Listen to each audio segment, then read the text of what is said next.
Diego Marañón, buenas noches. Hola Iker, ¿qué tal? Bueno, alerta OVNI, ¿de dónde surge ese término, por cierto, alerta OVNI? Porque no nació en la radio, que es lo que poca gente sabe. Es lo que te iba a decir, has dicho que surgió en el programa Medianoche de Antonio José Ales. La verdad es que la paternidad del concepto está un poquito más disputado. Hay que decir que ya en 1977, 2 años antes de la primera alerta radiofónica de Ales, fue Jesús Beorlegui, a través de las páginas de la desaparecida revista Mundo Desconocido, dirigida por Andreas Faber-Kaiser, del que ya hablamos en el túnel, quien llevó a sus páginas esta idea. Se pretendía crear una operación de vigilancia a escala mundial entre todos los corresponsales que tenía la revista para validar o descartar una hipótesis que había por aquel entonces, que estaba en boga, y que era la hipótesis marciana, según la cual las oposiciones de Marte coincidían con un considerable aumento de avistamientos ovni en el mundo. Al César lo que es del César, en esa revista prodigiosa Mundo Desconocido nace el término periodísticamente, y es verdad que lo lleva este personaje absolutamente habitual, ¿no? Es decir, Ales ya no está en el mundo de los vivos, pero desde luego radiofónicamente está muy vivo, porque aquí en el túnel del tiempo es protagonista indiscutible, porque hizo muchas cosas, y si hace un tiempo lo veíamos indagando en las entrañas de la Cueva de la Luna, ahora lo tenemos en una de las introducciones más gloriosas. Yo, uno de los momentos que recuerdo con más emoción en mi vida en la radio es ante 8.000 personas poner este documento que vais a escuchar, que vuelva a apoderarse del aire del cosmos. La idea era genial, Diego. Medianoche, Antonio José Ales, los robots que hemos escuchado, y una sugerencia: ¿por qué no salimos todos a las calles, todos a las plazas, a las playas, a las carreteras, y vemos si cazamos los ovnis, ¿no? De alguna forma ese fue el inicio. Sí, el planteamiento era tan simple como lo que acabas de decir y a la vez tan ambicioso. Se trataba de movilizar durante unas horas en esa noche al mayor número de personas en España posible para que vigilasen los cielos, ¿no? Y para que informasen en directo a través de la radio por primera vez. En eso sí que Ales fue pionero de todo aquello que se viese. Y la noche, como tú has dicho, del 14 de agosto de 1979, tras esa sintonía que has puesto de Kraftwerk y tras las palabras de rigor de saludo, Antonio José Ales lanzaba al aire un llamamiento que ya es clásico, forma parte de la historia de la radiodifusión en España, dirigido nada más y nada menos que a los supuestos moradores del espacio.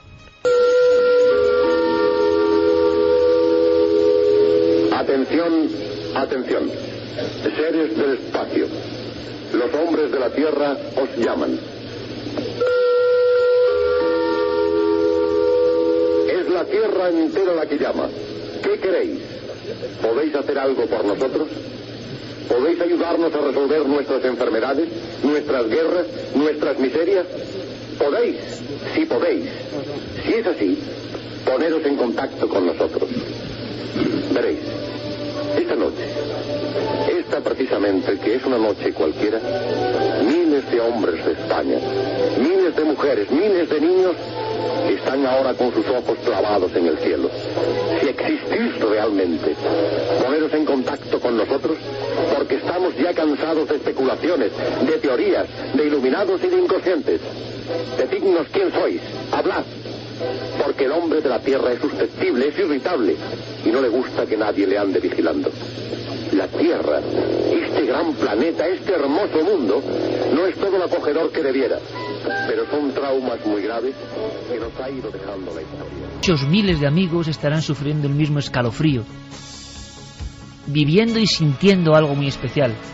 Nada mejor que los acordes del maestro Vangelis para acompañar a Antonio José Ales. Se calculó en 11 millones de oyentes. 11 millones de oyentes y participantes. 14 de agosto de 1979.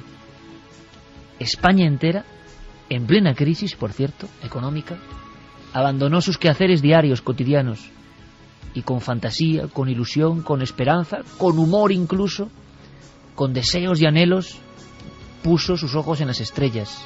Observadores de 6, 7 años, con telescopios en los balcones, personas en hileras de coches deteniendo su ruta y participando. Un evento absolutamente histórico que demostró que la gente podía hacer cosas. Lo de menos, desde luego, eran los casos. La maniobra de comunicación de Antonio José Ales es una obra de arte para la historia de la radio de nuestro país. Y yo creo que es que a Javier Sierra hasta se le humedecen los ojos, escuchando de nuevo a Antonio, diciendo: atención, Atención, 14 de agosto 1979. Es que es un documento excepcional y evidentemente nos traslada a una época en la que alguien tuvo la genialidad de asociar un programa nocturno al espectáculo más grande que el ser humano puede contemplar en su vida, que es el firmamento despejado. Una noche como hoy, que estamos a 2 grados en la capital de España, con el cielo despejado, cubierto de estrellas, el abandonarlo todo, ponerse al lado de un transistor que no molesta, que no emite luz, que te deja ver la magnificencia de esa bóveda celeste sobre nosotros, y ponerse a contemplar el cielo, verdaderamente es emocionante. Muchos amigos, Carmen, Santi, estarán diciendo, yo participé desde mi casa, en la cadena SER. ¿Dónde si no, no? En esa experiencia de radio absolutamente inigualable, ¿no? Claro, yo participé. Lo sabía. No, es que yo tenía ya 14 años y ya me interesaban estas cosas. Y yo conseguí un permiso para que nos dejasen subir a la azotea de mi bloque, que tenía que darlo el presidente de la comunidad, porque luego no hagáis no sé qué, no sé cuántas, no sea que salgan goteras y todo ese tipo de... Tú eras, por lo tanto, uno de los grupos de seguimiento. Yo estaba, había unos vecinos que vivían, yo vivía en la letra D, ellos vivían en la letra A, creo recordar, y realmente ellos fueron los que lo organizaron todo. Y bueno, pues allí me subí yo y cuando estábamos escuchando el transistor no vimos absolutamente nada, pero fue... ¿Pero algo, cómo te acuerdas? Pero fue algo mágico, desde luego. Eso es lo importante. Por favor, Carmen, repetimos vías de contacto rápidamente. Si hay personas que participasteis en Alerta OVNI del 79, ¿cómo nos gustaría saberlo? Pues las vías de contacto, como siempre, abiertas. www.cadenaser.com, buscáis Milenio y allí ponéis vuestros mensajes. Milenio3 con número @cadenaser.com y también 27699, palabra clave Milenio, espacio, vuestro mensaje, que sorteamos 3 libros de Magos y Brujas de Tomás Hijo. Pues tú fíjate, profesor de la Universidad de Salamanca, por cierto, y gran amigo, tú fíjate que Fermín Agustí, Carlos Largo, Coque Peinado, Noel Calero, que están al otro lado, claro, es que algunos no habían nacido con los documentos que vamos a poner. Y luego la gran sorpresa, una alerta donde pasaron muchas cosas, casi cronometrada, al minuto. Javier Sierra estaba allí. Pero vamos a hacer algo emocionante. Sabéis que con Diego Marañón y con toda la gente que nos ayuda, como Ramón Álvarez, con sus documentos increíbles, le agradecemos muchísimo, un documento muy bonito. El túnel del tiempo no sabe de etiquetas, ni de micrófonos, ni de colores. Todo el que haya obrado en pro del misterio queremos que aparezca. Y este momento, este tren de voces, Diego, yo creo que es realmente emocionante, porque a raíz de la increíble idea de Alés y del eco irrepetible de Alés, muchas emisoras, da igual cuál, todas prácticamente, dicen, ¿por qué no hacemos lo mismo? ¿Por qué no con unidades móviles, con más presupuesto, con menos, con más gente o con menos, miramos a los cielos? El formato Alerta OVNI se convierte en algo puramente español, ¿no? Exactamente, desde 1979 hasta hace escasamente unos meses, la última multitudinaria alerta tuvo lugar el 26 de junio de 2010, han sido cientos de alertas. Las ha organizado gente que ya forma parte del misterio en este país, desde el propio Antonio José Alés hasta Miguel Blanco, Juan Antonio Cebrián, Joaquín Abenza, Santiago Vázquez o, por qué no recordarlo, la gran alerta OVNI 2004 que hizo Milenio 3. La recordamos todas en este audio. Bueno, este audio absolutamente emocionante, os lo aseguro, significa mucho. En el túnel del tiempo, todos, no todos, cuidado, una porción, porque ha habido muchísimas radios más pequeñas que lo han hecho, de gente que miramos al cielo. Amigos, muy buenas noches, la 1 en punto de la madrugada. Una vez más salimos al aire con Alerta OVNI, la mayor operación de vigilancia del cielo jamás realizada en la historia. Esta es nuestra segunda conexión con el espacio interior, que es nuestra especial Alerta OVNI. Vamos a ver qué ocurre esta noche, porque decíamos en esa introducción que estamos seguros que 1989 podía ser el año del contacto. Efectivamente, amigos oyentes, esta es la gran noche de los ovnis. Para ello hemos montado un dispositivo que esperamos cubra esa necesidad que tenemos de ver luces en el cielo. 450 grupos organizados a los que desde aquí saludamos. Buenas noches, amigos y amigas de Dimensión Desconocida, en esta especial Alerta OVNI, seguimiento OVNI en los cielos de España. En estos mismos instantes, a la 1:33, decenas de miles de personas como vosotros, como estamos aquí en el auditorio Juan Carlos I, están vigilando los cielos, están con su mirada clavada en las alturas. Estamos ya en Alerta 2004.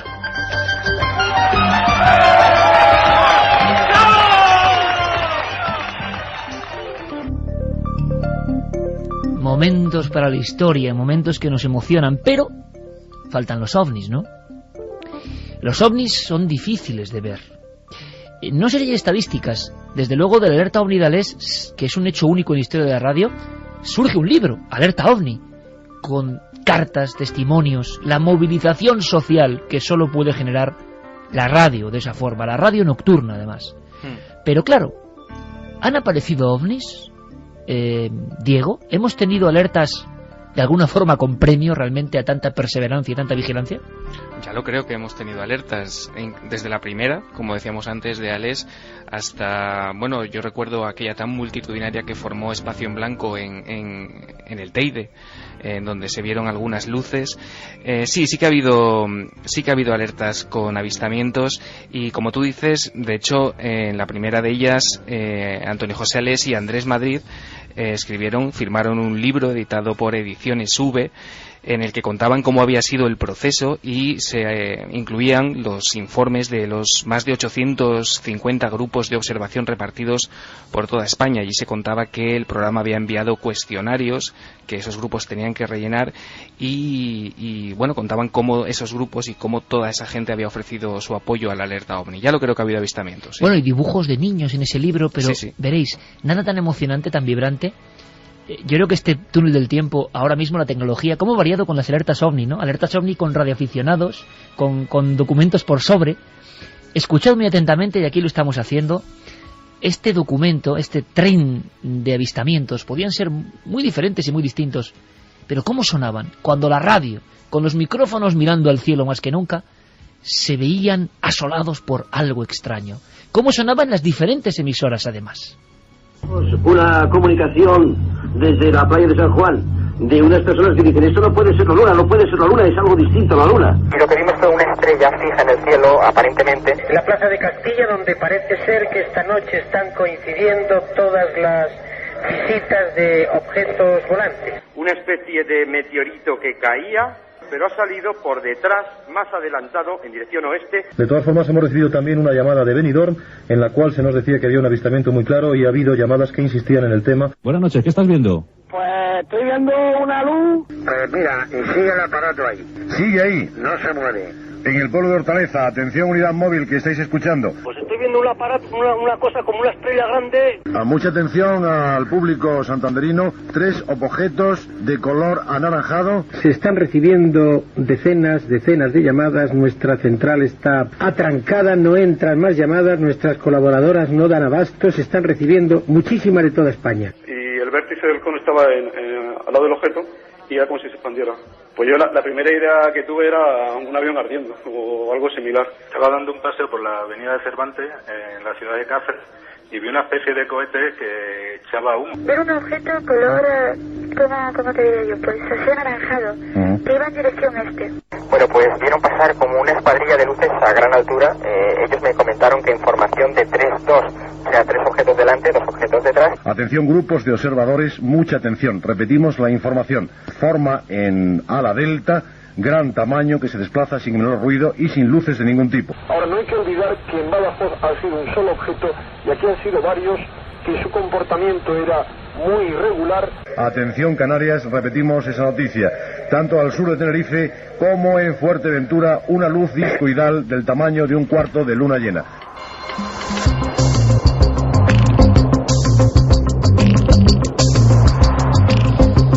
Momentos impagables, absolutamente impagables, ¿no? El momento en el cual alguien dice: se está viendo algo, y la radio enfoca con la fuerza de no tener imágenes, y la imaginación vuela. Carmen, ¿hay gente que siguió esas primeras alertas, la primera alerta?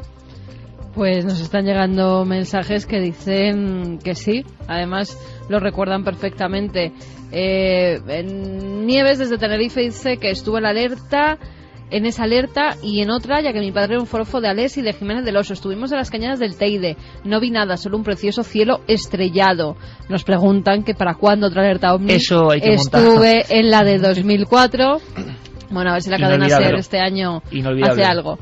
Desde Madrid, qué recuerdos, con esa voz de fondo, metido en la cama y mirando hacia el cielo para ver si veía algo. Yo era pequeño, pero lo recuerdo con gran cariño. Sois muy grandes. Seguimos ahora Carlos. Con mensajes, porque fijaos lo que viene ahora.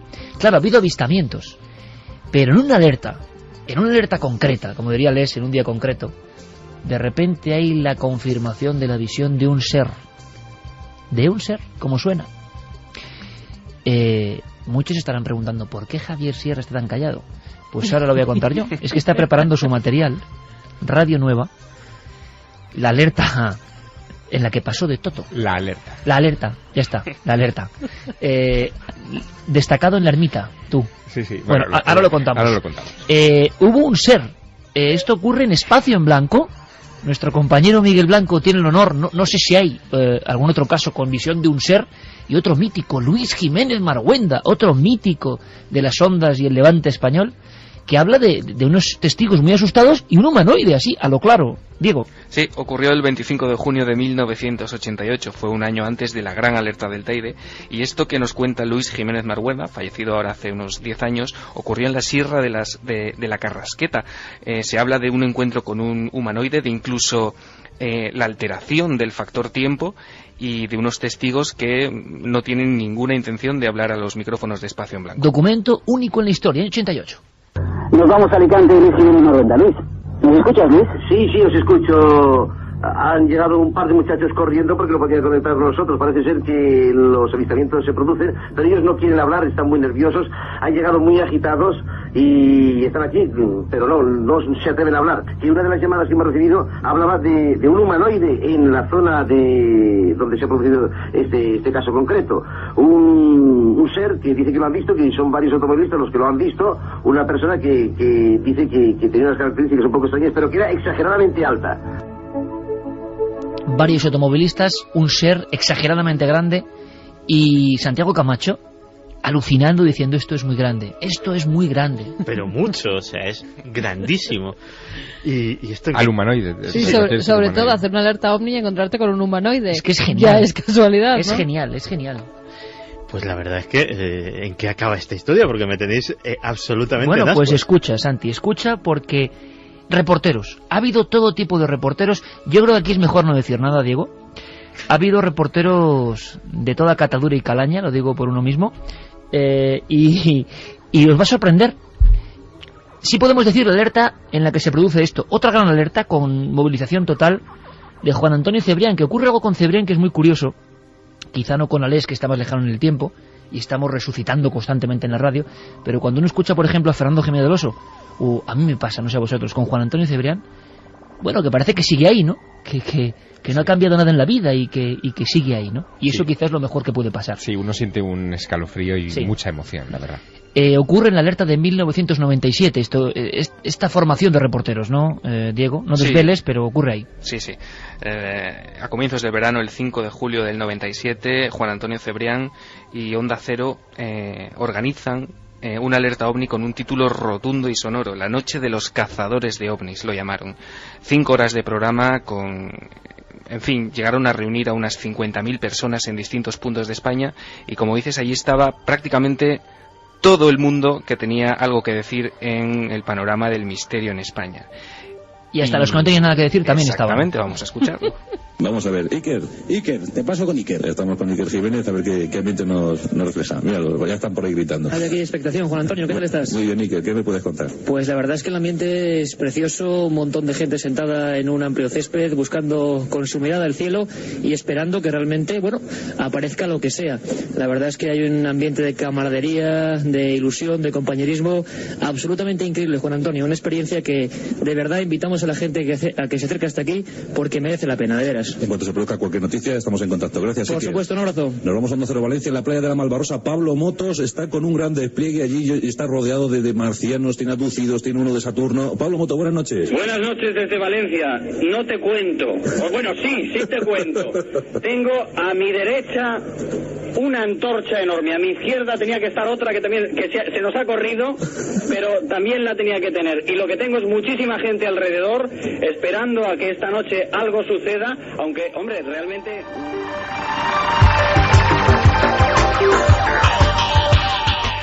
La verdad es que Juan Antonio Cebrián dando paso a un servidor, a Pablo Motos, y parecía el fin del mundo, más que en la Pablo Motos, cazador de ovnis. Exactamente. Bueno, y Agustín Bravo, el mítico Agustín Bravo, fue uno de los reporteros de la alerta ovni en San José de Valderas, año 90. Es que en las alertas ha estado lo más trufado. Lo más engranado de la sociedad española ha estado en las alertas. Bueno, ha llegado a haber corresponsales tan insólitos, tampoco desveles, pero cuéntanos algo, como unos en Doñana, ¿no?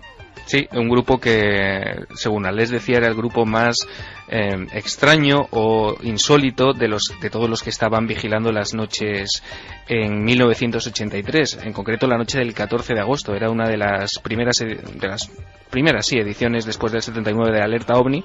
Y entraba María, una corresponsal muy especial. Bueno, vamos a escucharlo. Además, ese lugar, el Coto de Doñana, lugar de avistamientos, de fotografías, de presencia ovni, y por supuesto tenían que estar los más expertos, los más avezados buscadores de ovnis. El documento año 83 no tiene de verdad pérdida. El grupo con el que queremos contactar es un grupo situado en un lugar maravilloso de España, del que yo he hablado muchas veces, porque está situado ni más ni menos que en el corazón de Huelva, en el Rocío, en la aldea de El Rocío. Y además porque es el grupo más insólito que en esta Alerta OVNI 1983 va a tomar parte en la observación de los cielos.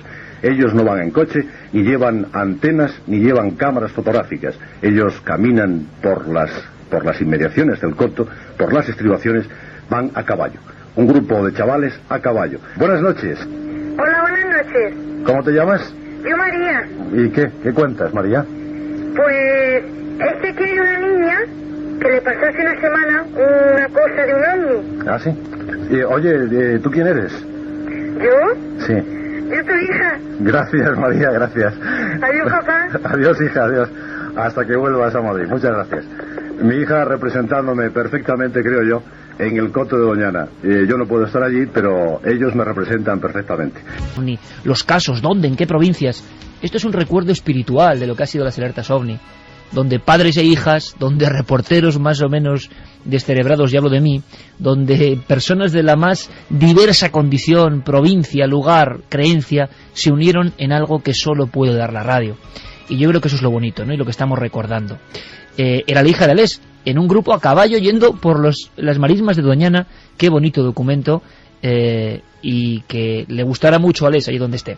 Pero ahora vamos a hacer una cosa que es muy interesante y sorpresa, que Diego Marañón, ya acostumbrado a Milenio 3, no conocía, pero que te va a gustar, Diego, te va a gustar. Estoy seguro. Espero que a la audiencia también.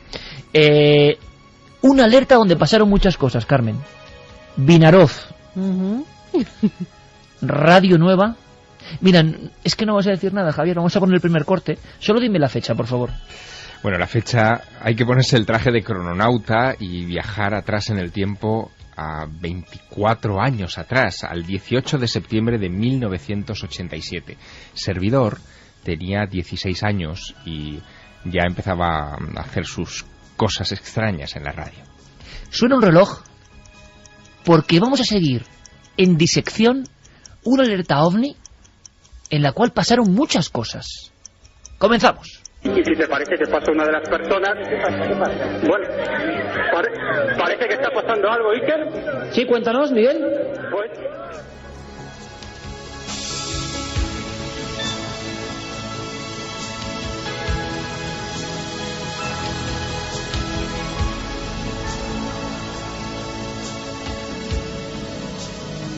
Ese era Miguel Pedrero diciendo algo está pasando, pero eso vendrá después. Eso vendrá después. Ahora casi anunciaba lo que viene.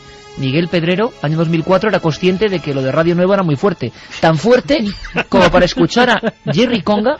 ¿Jerry Conga? Sí, Agustín Soldado, gran amigo, llevaba un programa en las radios nocturnas, en la radio nocturna del Maestrazgo, que se llamaba El Jinete de la Medianoche. Bueno, el título es espectacular, pero ¿por qué Jerry Conga? Era el sobrenombre que él tenía. Agustín era un gran locutor, muy conocido en todo el Maestrazgo y, bueno, tenía también su bis de presentador de discos, de animador cultural, en fin, de estas cosas que pasan en la costa. Y de bailongo de la conga. Claro, y que Carmen también conoce muy bien. Y Jerry, que es como lo conocíamos todos, hacía un programa entre metafísico y bueno y nocturno, era indescriptible. O sea, el lugar exacto que era El Jinete de la Medianoche, y ese programa poco a poco fue tornándose en un programa de misterio. Yo empecé a colaborar con él durante mucho tiempo, durante muchas noches. Que no me cuentes más, Javier, que vamos a hacerlo por cronología. Hasta que hicimos ese programa el 18 de septiembre del 87. cambió la historia del programa y yo creo que mucha gente todavía en el Maestrazgo se acuerda de aquello. Pues vamos a darle casi al forward y vamos a ver, o al rewind en este caso, vamos a ver qué pasó en esa alerta OVNI, porque es alucinante lo que vais a escuchar, os lo aseguro, en tiempo real casi. Así, el amigo Jordi Conga presentaba a la unidad móvil en la ermita, esto es glorioso. En la ermita de San Sebastián. Esto es sí. glorioso. 17 minutos han transcurrido ya de las 11 de la noche en este 18 de septiembre de 1987. No hay nada oculto que no sea revelado, no hay nada secreto que no haya sido conocido. Esto fue publicado en los Evangelios. Nosotros, tras esa publicación que tiene mucho que ver con el jinete de la medianoche, vamos a dar línea a nuestros compañeros en la unidad móvil en la ermita. Javier Sierra, buenas noches. Buenas noches, ¿qué tal? ¿Cómo estáis? Nosotros nos encontramos, totalmente alucinados del cielo que tenemos esta noche. Hemos acertado de pleno con la noche que vamos a tener aquí y la verdad es que nos hemos reunido pues un montón de gente. No pensábamos que la radio tuviera este poder de convocatoria tan enorme. Pues claro que la radio tiene ese poder. Y entonces se te ocurre algo. En la ermita estabas con un montón de gente y con alguien muy peculiar. Bueno, estaba con muchas personas muy especiales porque ya habían participado previamente algunos de ellos en una prealerta OVNI que había tenido lugar el mes de agosto de aquel año, que también habíamos coordinado a través de ese mismo programa, y al que habían subido unas 15 o 20 personas. Es decir, nosotros habíamos llamado a los oyentes de Radio Nueva a que subieran hasta la ermita de San Sebastián, que se encuentra a unos kilómetros del centro urbano de Vinaroz, a que vieran el cielo. Funcionó, nos llamó la atención la expectación que generó aquella experiencia. Repetimos este 18 de septiembre y en vez de venir pues una veintena o una treintena de personas, que es lo que esperábamos, la carretera empezó a llenarse de vehículos, la policía municipal tuvo que intervenir para reconducir el tráfico. Nosotros calculamos que en aquella experiencia hubo unas 500 o 600 personas, que es mucho para una emisora, en fin, de ámbito comarcal. Y más en el año 87, donde casi se había olvidado hablar de ovnis. Pero entre esas personas que estaban allí esa noche conmigo, estaba Luis José Grifol. Luis José Grifol lleva muchos años, desde el año 79, convocando este tipo de alertas en la montaña de Montserrat. Nunca había salido de la montaña a hacer una experiencia de ese tipo. Y llega a Vinaroz, se anima con el programa y hace una invocación, que es lo que vamos a escuchar ahora, que es tremenda. Minuto 47 del programa. El crono se echa a andar. Minuto 47, vamos allá. Desearíamos, y como no, creo que la mayoría, pues que se viese algo contundente. Y esto contundente, y recordando eso que decía de cuando estuve aquí hace años, pues para mí sería el que viéramos un trazo muy potente, pero muy potente, paralelo a la Vía Láctea que tenemos sobre nosotros y en dirección sur, por ejemplo. La noche era excepcional. Estábamos todos con los ojos muy abiertos, escrutando todo el arco de la bóveda celeste. Veíamos la Vía Láctea perfectamente y nos fijamos en las coordenadas que nos dio Grifol en ese momento. A los 3 minutos de reloj exactos, a los 3 minutos, esa invocación surte efecto. Adelante, unidad móvil desde la ermita. Sí, bueno, hemos visto el trazo que nos pedía Luis José Grifol, lo hemos visto paralelo a la Vía Láctea, pero creo que nadie mejor que Vicente Enguido nos ha sido de las primeras personas que se ha dado cuenta. Sí, ¿qué ha pasado? Estaba mirando hacia allí. Exactamente el trazo se ha definido desde las 3 estrellas que se ven aquí en la Vía Láctea. En la parte superior ha empezado un poco inclinada y ha bajado hasta la tercera de abajo, donde ha desaparecido. Era una bola luminosa bastante potente. El cronómetro vuelve otra vez a echar a andar, porque solo un minuto más tarde, yo le saco conversación a Grifol sobre eso que está pasando, que estábamos viendo, esas luces que parecía que obedecían sus órdenes, y cuando le saco el tema del 11 de cada mes, porque él convoca sus alertas OVNI desde el año 79, cada 11 de cada mes, pues las luces vuelven otra vez a hacer acto de presencia. Y se me ocurre también pedirles a los de arriba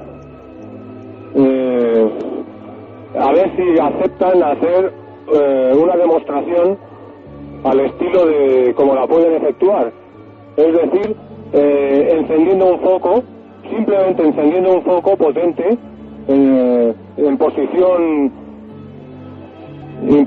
ingrávida o quietos en el cielo, y hasta incluso lanzando un flash. Y vamos a devolver conexión a los estudios en espera de otra nueva manifestación. A pesar de que seguimos viendo trazos que, bueno, ahora Vicente acaba de ver uno, yo todavía no he llegado. Estaba arriba de nuestras cabezas, justamente ha pasado, habrá tenido un recorrido de un par de dedos ha sido. Si me permites. A ver, sí. Bien, estamos ahora viéndolo al OVNI muy sobre nosotros, y se me ocurre también pedirles a los de arriba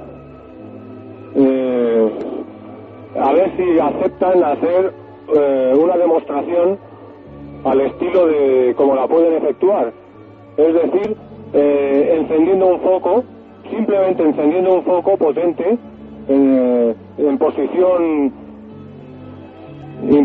ingrávida o quietos en el cielo, y hasta incluso lanzando un flash. Segunda invocación que hizo Luis José Grifol pidiendo que se manifestasen, ¿no? Y qué curioso, porque solamente 2 minutos y medio después, si se pone otra vez ese cronómetro en marcha, 2 minutos y medio después, ese potente foco que él había pedido que iluminara la noche de Vinaroz, la noche del Mediterráneo, pues hizo su aparición, y uno de las personas que nos acompañaban me lo describía así cuando le preguntaba allí arriba en la ermita de San Sebastián. Parece ser que nos piden paso de nuevo desde la unidad móvil. Adelante. Sí, bueno, vamos a hablar con Juan Salvador. Ante todo, buenas noches. Buenas noches. Y bueno, quisiera que nos explicases este último trazo que hemos visto. ¿Qué te ha parecido? Bueno, es fantástico. Esto es una realidad hecha fantasía, ¿no? O a viceversa. Este trazo que se ha visto ahora, el que yo he visto, por ejemplo, ha sido corto, y más bien ha sido un fogonazo que no un trazo, que es lo que había pedido Luis José Grifol. Sonreímos porque esto es increíble. O sea, se iba cumpliendo cada cosa que iba diciendo Grifol junto a la ermita. La gente observando todo aquello, tú allí presente con el micrófono, es que es increíble. Yo entiendo que sonría, sí, pero en aquel momento, con esa sucesión de acontecimientos, eran petición hecha a través de los micrófonos de Radio Nueva, petición que parecían cumplir esas luces, que es verdad que parecían meteoritos o reentradas de chatarra espacial, o, en fin, le podíamos dar la interpretación racional que quisiéramos, pero lo cierto es que surgían justo donde Luis José Grifol lo decía y justo cuando él lo decía. Tanto es así que en un momento determinado, y esto fue unos pocos minutos después de este último instante, vuelve a sonar el cronómetro, 3 minutos más tarde, hay una tercera invocación de Luis José Grifol, y en este caso no hubo que esperar para ver las luces. La manifestación fue inmediata. Entonces, antes decía Luis Bru que se haría verlos lentamente, y cuando se les ve lentamente, incluso a veces aceptan el hacer una sinusoide. Luego de eso también a mí me gustaría verles en paralelo, viendo 2 aparatos en paralelo. O sea, empecemos con la sinusoide, si os parece, una especie de S en la que se les pueda ver un poco con recreación por esta zona hacia donde todos estamos mirando, que es por donde ha desaparecido el último trazo. ¿Qué os parece?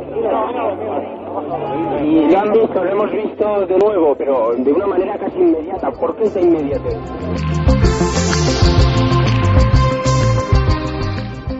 El final de esta historia, que fue pues probablemente una de las horas de radio más intensas que yo he vivido en mi vida, bajo aquella impresionante bóveda celeste del 18 de septiembre, rodeado de varios centenares de amigos, con una furgoneta que era la unidad móvil y una antena plantada, pues en fin, con cinta aislante sobre el techo de ese vehículo para que llegara la señal a la emisora central.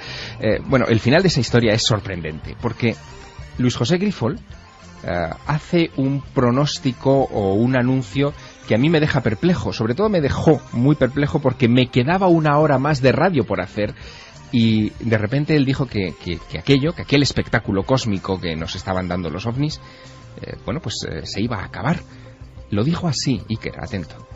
Quería decirte que a ti y a todos los que nos escuchan, que no sé por qué, pero cuando se ha visto el trazo precisamente paralelo a la Vía Láctea, que era, bueno, ha sido la segunda vez que se ha visto, porque luego de haberlo pedido la primera lo hemos visto, no sé, he tenido la corazonada de que sí, esto se ha acabado. Y tan demostrativo puede ser el pedirles que aparezcan por un sitio y que aparezcan, como el que decir que ya no se van a ver más y que no se vean. Y aquella noche de sorpresas ininterrumpidas, una tras otra, durante la primera hora del jinete de la medianoche, dio paso a una noche de absoluta tranquilidad. No se vio nada más. No se vio nada más. Yo me quedé tan perplejo que durante años mantuve una postura como muy observadora del fenómeno de Luis José Grifol, porque él nunca había salido a hacer este tipo, digamos, de experiencias fuera de la montaña de Montserrat. De repente las luces parecieron abandonar la montaña de Montserrat, donde se han visto en muchas ocasiones y se han fotografiado. Le siguieron a él hasta Vinaroz, en Castellón, se manifestaron y se volvieron a ir con él, porque nunca volvió a ocurrir. Tú tenías eso. 16 años y eras el que llevaba la unidad móvil de Radio Nueva. Exactamente, sí. Vaya bautismo de fuego a nivel de ovnis, ¿no? Bueno, vaya bautismo de fuego, como experiencia de comunicación fue verdaderamente insólita. Ahí me di cuenta de que efectivamente estos micrófonos, el ponerse detrás de un micrófono y el ponerse debajo de la bóveda celeste, hacen un binomio perfecto.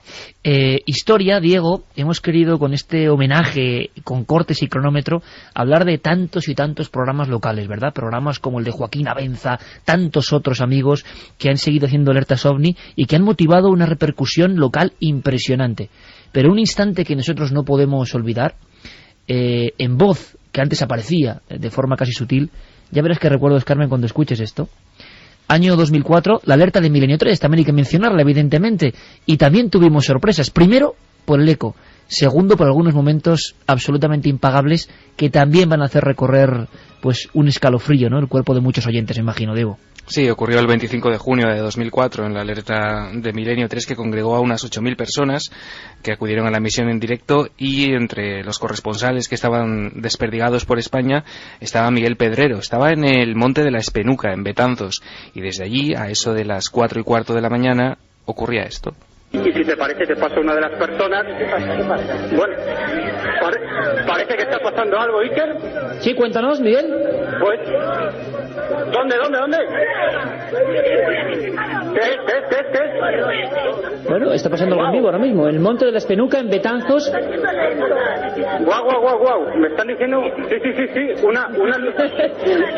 Los nervios típicos. Una luz blanca bastante grande que se ha perdido detrás de unos árboles en este momento, Iker, y parece, vamos a ver. ¡Ay, Dios! Vaya, parece que se está cruzando con otro objeto. ¿Lo estáis filmando, Miguel?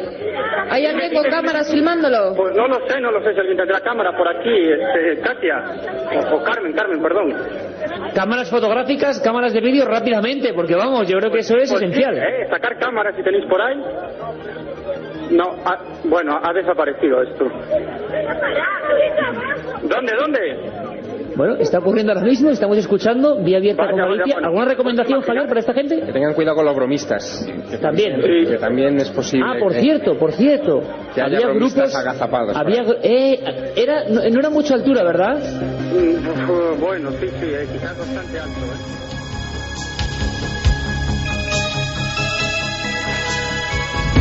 Van a cumplirse 7 años, y ahí estaba Javier Sierra, ahí estaba Santi Camacho, ahí estabas tú, Carmen, y estábamos todos, y con un Miguel Pedrero como un hombre de hielo casi, Miguel Pedrero, perdiendo, como debe ser, ¿no? La emoción le embargaba, estaban viendo algo en vivo. Claro, y además yo decía aquello de cuidado con los bromistas, porque no hubiera sido la primera alerta de la historia que se ha visto interceptada por gente que con mala intención, con verdadera mala intención, trataron de engañar a muchos observadores de buena fe. Pero eso desde el principio del tiempo, ¿no? Algún día contaremos la intrahistoria de esa alerta OVNI del 2004, porque hubo mucho más de lo que la gente se puede imaginar. En el año 79 o incluso antes, el proyecto Iván y otras historias también intentan engañar al público con luces y demás para hacer que se vean ovnis falsos y decir que son falsos. Es parte también de la historia de las alertas OVNI, ¿no? Sí, y es lo que hace que los modernos observadores de ovnis, lo que los anglosajones nos han robado como concepto y han convertido en night watchers, en vigilantes del cielo, bueno, pues hace que se tengan que formar muy bien en astronomía, y por lo tanto siempre se recomienda que en estos grupos vaya alguien especializado en la observación del firmamento cósmico, también en navegación aérea y, por supuesto, en todo lo que tenga que ver con luces artificiales, etcétera. En cualquier caso, decíamos al principio que esto hay que repetirlo, pero sí que esto hay que repetirlo y hacer la primera alerta ovni de la era en la que todo el mundo lleva una cámara de fotos, una cámara de vídeo en el bolsillo y la posibilidad de enviar esas fotos en tiempo real mientras se están haciendo. La primera alerta ovni de ese tipo en el mundo sería un hito. Otras emisoras han cogido esta iniciativa de la SER y han puesto en marcha sus alertas ovni particulares. Nosotros nos alegramos mucho de que lo hagan, de que tengan mucho éxito, pero hay que reconocer siempre la paternidad de las ideas y decir que Alerta OVNI nació aquí, para la radio, nació en la SER, y esto hay que reconocerlo y decirlo, compañeros, no cuesta ningún trabajo. Bueno, pues, Diego, el señor Antonio José Alés, al César lo que es del César, diciendo que radiofónicamente, y esto es un homenaje para todos los que han hecho alertas OVNI, para todos, pero que nació en la SER, ¿no? Sí, además era algo que siempre repetía, o cuando le daban la oportunidad de hablar de esa carrera, ¿no?, que tuvo Medianoche en relación a las alertas OVNI, él siempre dejaba claro que aunque otras emisoras utilizasen, ¿no?, ese reclamo, o que incluso los medios de comunicación se hiciesen eco de esas experiencias, la paternidad radiofónicamente hablando era suya. Diego, vamos a hacer túneles sobre lo que pasó exactamente en muchas alertas, pero es tanto el material que esto era un recuerdo casi emocionado a todos aquellos, desde la emisora más pequeña hasta la más grande, como es la SER, que han mirado al cielo y han querido hacer una experiencia de comunicación sin precedentes, algo genuino de este país, algo que forma parte de la historia de la comunicación. Y yo creo que hemos hecho un homenaje muy bonito, muy emocionado, y ahora veremos cómo mucha gente lo ha sentido. Diego Marañón, nuestro crononauta, un abrazo muy fuerte, amigo. Buenas noches, Iker, y me voy a buscar Jerry Conga en Google.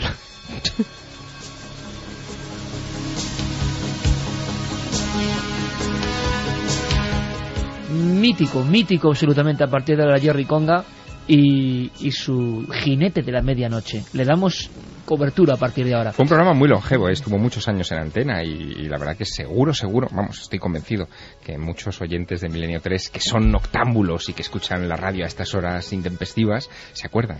Y si tenía a Javier Sierra como corresponsal con 16 años es que sabían algo, ya intuían algo. Vamos a hacer una cosa, vamos a saber qué ha pasado un día como hoy, efemérides con Carlos Largo, y ahora todos esos recuerdos, esa nostalgia que está ahí en nuestras vías de contacto.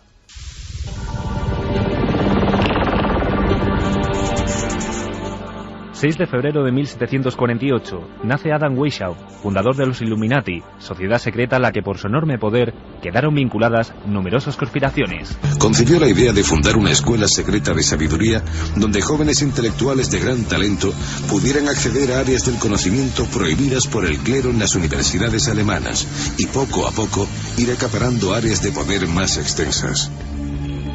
Era esencial mantener el secreto para evitar los ataques de los jesuitas, de forma que, en apariencia, la orden funcionaba como un club social.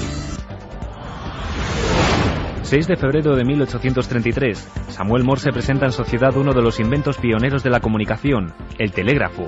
Al telegrafiar, según el principio de Morse, el juego de caracteres producía unos contactos determinados en el lado del emisor. En cuanto fluía la corriente, el impulso movía hacia adelante el lápiz en el lado del receptor y éste dibujaba un ángulo. Cuando se interrumpía la corriente, retrocedía a su posición inicial. Cada línea angular representaba un símbolo y un diccionario revelaba su significado. 6 de febrero de 1958, se produce un trágico accidente aéreo en el aeropuerto de Múnich-Riem. 23 personas fallecen, entre ellos gran parte de los miembros del equipo de fútbol Manchester United. 60.000 aficionados abarrotan el estadio del Manchester United y muchos miles más están allí en espíritu cuando el nuevo capitán Billy Falke, superviviente de la catástrofe aérea sufrida por el famoso conjunto, sale al terreno de juego al frente del joven equipo que renace a la actividad de la Copa Inglesa en un encuentro con el Sheffield Wednesday.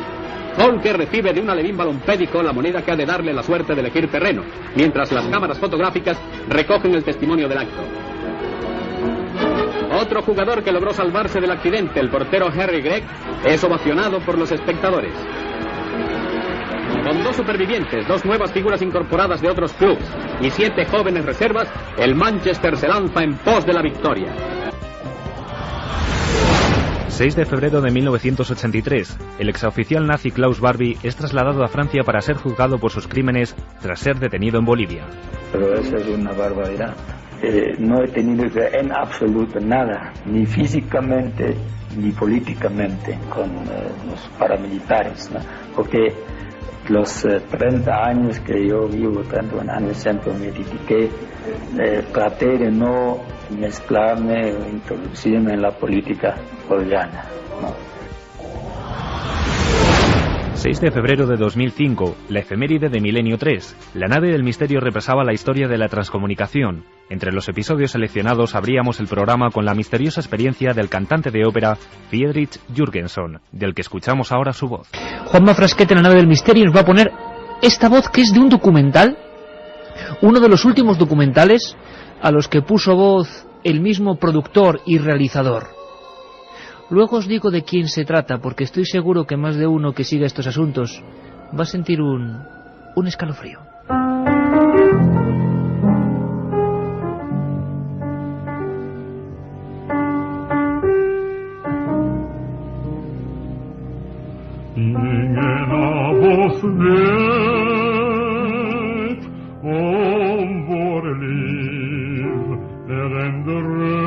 Pues esto que estáis escuchando casi a modo de ópera, que sirvió para uno de sus documentales, es una antiquísima grabación. ¿De quién, Carmen Porter? Buenas madrugadas. Buenas madrugadas, Iker. Pues este es nada más y nada menos que Friedrich Jürgenson. Yo sigo mi camino, y mi camino es ayudar a los animales. Forumbayer.es, www.forumbayer.es, porque hay una iniciativa. Cada uno que mande una fotografía con su perro, Bayer dará €1 para que se investigue en enfermedades contra los perritos, en este caso contra leishmaniosis. Rápidamente voy con los ganadores del libro de oro de los magos y brujas de Tomás Hijo, publicado por Tatanka, editorial Tatanka. Precioso libro, hay que decirlo. Samuel nos decía, buenas noches, me decido escribirles ya que este tema lo viví hace muchos años y por anticreencia de la gente no lo he contado a casi nadie. Tenía unos 12 años y durmiendo ya de madrugada noté cómo la cama se hundía, como si alguien se sentase en ella. Me giré, saqué la cabeza de las sábanas ya que hacía frío y mi sorpresa fue al ver como una virgen vestida de blanco con un niño en brazos. La habitación estaba oscura y la vi perfectamente. Al segundo siguiente volví a esconder la cabeza bajo la sábana y esta empezó a subir como si se levantase y se fuera. Otro de los libros es para un mensaje que nos decía: la maldad domina la humanidad. Recordemos que el cerebro humano es más desconocido que la superficie de Marte. Hay mucho que descubrir aún. Y el último es para Batia, que nos decía: hola Carmen, hola a todos. No sé si se pueden catalogar de visiones y lo llamamos sueños que se cumplen. En los últimos años he tenido 3 de esos sueños. El que más me marcó fue soñar con la muerte de mi madre un mes antes de que le diagnosticaran una enfermedad terminal y sin que nadie hubiéramos detectado un solo síntoma de la enfermedad. Soñé incluso con la escena de la misa del día de su entierro. Con ese entierro ella llevaba un abrigo y no habían pasado los años. Era actual. La escena prácticamente igual sucedió. Pues para contrarrestar toda esta sensación, un poquito de positividad, energía para todos. Carlos Largo, Fermín Agustí, Coque Peinado, felicidades compañero. Noel Calero, Santi Camacho, mañana nos vemos compañero. Mañana nos vemos. Con muchas cosas. Ángel Perdido. Ha llegado el ángel perdido. Sigue tu propio camino, Javier. Sí, señor, el ángel perdido, mi libro ya está aquí. Y además, otra cosa, mañana nos vamos a ver en Cuarto Milenio hablando de la expedición con la que terminé el libro en el Monte Ararat. Momento mítico de la historia del cine. 1999, franja con el año 2000, El Sexto Sentido. Muchísimas personas nos habían preguntado por el director de esta película. Primer zambombazo tremendo. Medio mundo o 3/4 del mundo prácticamente se quedan con el hálito cortado al comprobar lo que ya se puede decir, ¿no? Que Bruce Willis no es un vivo precisamente, sino un difunto, y es uno de los mazazos o giros más célebres sin duda del cine de la última década. Muchas personas hablaron de Shyamalan, el director, como alguien interconectado con el misterio, como alguien que había vivido cosas asombrosas desde la niñez, como alguien que tenía una vida marcada por sucesos paranormales. Carlos, ¿qué se contaba de Shyamalan? Muchísimas cosas. Y se hizo un documental que tuvo un eco tremendo. Pues sí, la verdad es que, si te parece, vamos a adentrarnos en el año 2004, que es cuando se produce este documental. Se acerca un conocido director de documentales al rodaje de la película El Bosque, que justamente hizo ese mismo año Shyamalan. Y bueno, pues en él se contaban cosas muy variadas. Se trataba de hacer, digamos, una serie de entrevistas con el propio director y también con personas allegadas a él, tanto del rodaje como, bueno, pues conocidos, su mujer, por ejemplo, también hacían llamadas. Y bueno, pues uno de los sucesos que, por ejemplo, se cuenta que marcaron la vida del propio director fue en la escuela. En este documental, que se llama El secreto enterrado de Shyamalan, hablan, por ejemplo, entre ellas con personas como la profesora de la escuela donde estudiaba Shyamalan de pequeño en Filadelfia. Y bueno, pues se cuentan cosas como que el propio pequeño Shyamalan tenía amigos invisibles. Amigos, un pequeño amigo que se llamaba Henry y que él mismo dibujó. Si te parece, vamos a escucharlo. ¿Tenía amigos? Algunos. No era un chico tímido. Hablaba mucho de un pequeño niño llamado Henry. Henry. ¿Había escuchado ese nombre antes? No venía a esta escuela. No era uno de los nuestros. ¿Y puede que todo ello tuviera otro significado? No lo creo. ¿Por qué no?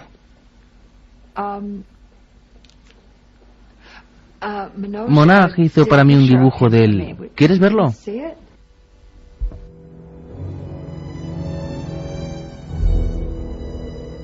O sea, una infancia especial. Muy especial, porque además el propio director del documental, hablando en una entrevista con Shyamalan, le dice que, bueno, que ha llegado a la conclusión de que hace sus películas basándose en su propia vida.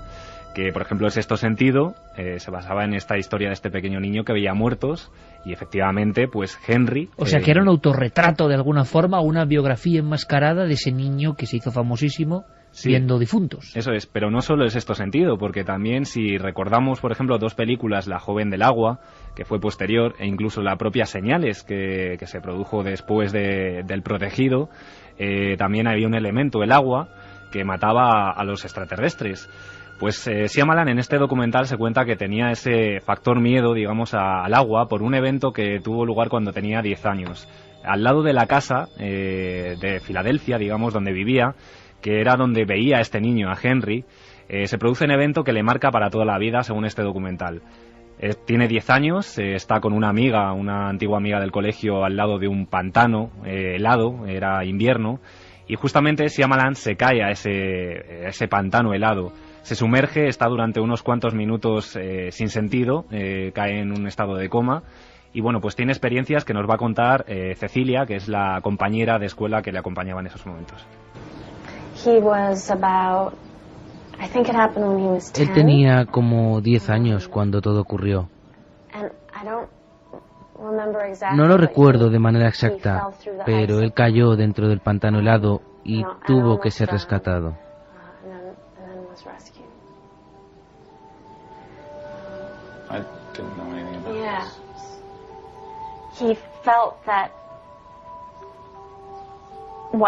Él sintió que aquello realmente le marcó de alguna forma y, de hecho, me regaló el reloj que llevaba puesto cuando pasó. Me lo dio a mí.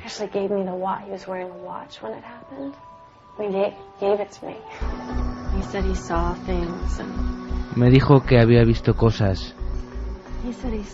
Me dijo haber visto gente que no sabían que estaban muertas y que él conocía. 3 y 13 minutos. Tenemos aquí no solo un niño con una facultad especial o sensibilidad especial, siempre según este documental, por el que tanto nos habéis preguntado, sino un niño con traumas y que vea muertos que no saben que están muertos. Parece que es un pionero porque, por ejemplo, la última de Clint Eastwood va sobre este asunto, más allá de la vida. Luego, si queréis, lo comentamos, ¿vale, compañeros? Abre esta línea popular de hablar de personas que ven otras cosas, cotidianas, pero aterradoras en ocasiones, Shyamalan. No me extraña que tantos amigos de Milenio, porque yo no he visto ese documental, pues estuviesen preguntando, Iker, tenéis que hablar de la vida secreta de este director. Y otro elemento más, Iker. A lo largo del documental, como decíamos, había varias entrevistas con el propio Shyamalan y nunca, hasta el final del propio documental, cuando casi se lo saca el director, no menciona esta casa de Filadelfia en la que vivió durante esa edad de 10 a 12 años que tuvo lugar este suceso. Y además hay otra parte muy importante. Hay un encuentro, se produce un encuentro en un bar de noche, una quedada entre el propio director y Shyamalan.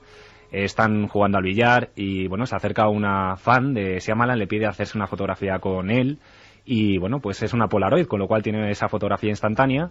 La ven a continuación y el director del documental, en este caso, observa que al lado de Shyamalan no solo está la cara del propio Shyamalan borrosa, sino que hay unos pequeños efectos de luces, como en la película del Sexto Sentido, que tenía esa relación con los muertos que el niño veía. Y bueno, pues si te parece, vamos a escuchar el corte porque un ayudante que tiene el director del documental ve esa fotografía y le identifica como un santero. Es una persona latina y bueno, le dice cómo esos santeros en su propia cultura tienen ese contacto con el más allá. Parece como si fuera un santero. ¿Cómo qué? Un santero. Gente que en mi cultura se puede comunicar con el más allá,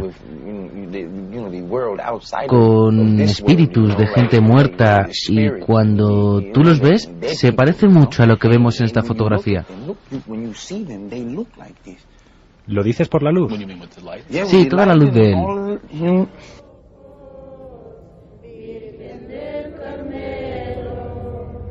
Santería, traumas, visiones desde niño, en fin, una radiografía de lo que luego ha expresado en el cine, pero quedaba un último factor. Había que hablar con él, saber algo más, Carlos. Pues sí, porque como decíamos, además el propio Shyamalan en este documental se identifica mucho con Hitchcock, que decía que los pájaros le había influido mucho y de hecho a lo largo de las varias entrevistas que se le hacen en este documental aparecen cuervos que le acompañan como si le protegieran. Bueno, pues esta misma semana ha estado presentando aquí en Madrid la nueva película que, bueno, produce, en este caso no es el director, es el guionista y productor, se llama La trampa del mal, una historia moderna en un ascensor en donde se produce un encierro de 5 personas y, bueno, pues se trata de sacar a esos personajes de ese ascensor y hay una lucha entre el demonio y Dios en este caso. Entonces lo vamos a dejar ahí y nos va a contar el propio Shyamalan, digamos, si cree en este proceso de lo desconocido, en lo que cuenta en sus películas, y a ver qué nos cuenta. Únicamente me realizó preguntas. No creo que tenga una habilidad específica. Por ejemplo, cuando he llegado a algunas casas por la noche, he tenido algún sentimiento de sentirme incómodo ante el nuevo entorno, pero es lo más cercano a una experiencia de este tipo que haya tenido.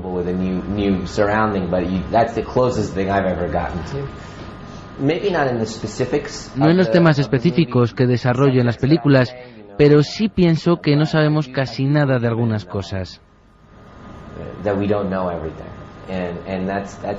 Y eso es lo que me fascina, que no llegamos a comprenderlo todo. Es genial, me asombra cómo la ciencia crea palabras como el efecto placebo. Me gusta porque significa que la ciencia desconoce también cómo funciona. Si yo te doy, por ejemplo, una pastilla y te digo que es medicina, hay un 40% de posibilidades de que te cures, simplemente por el hecho de haberte dicho que es medicina. Y te preguntas, ¿qué es lo que ocurre aquí? Pienso que es muy interesante. Y es muy interesante lo que dice Shyamalan, un director de cine muy influyente. El cine es una forma tremenda de interactuar con los pensamientos colectivos de todo el mundo. Y hay dos cosas, que le interesa todo lo misterioso, evidentemente, pero hay una clave que no acaba de entenderse aquí. Si él dice que lo más cerca que ha estado del misterio son estas sensaciones simplemente, ¿dónde quedan todos esos episodios que se cuentan en el documental sobre su vida? Bueno, pues aquí está el misterio y la respuesta a todos los oyentes que nos pedían que, bueno, pues habláramos con él, se lo preguntáramos. Y es que efectivamente este documental es un falso documental que se hizo con motivo de la promoción de la propia película El Bosque, que se estaba rodando por entonces en el año 2004.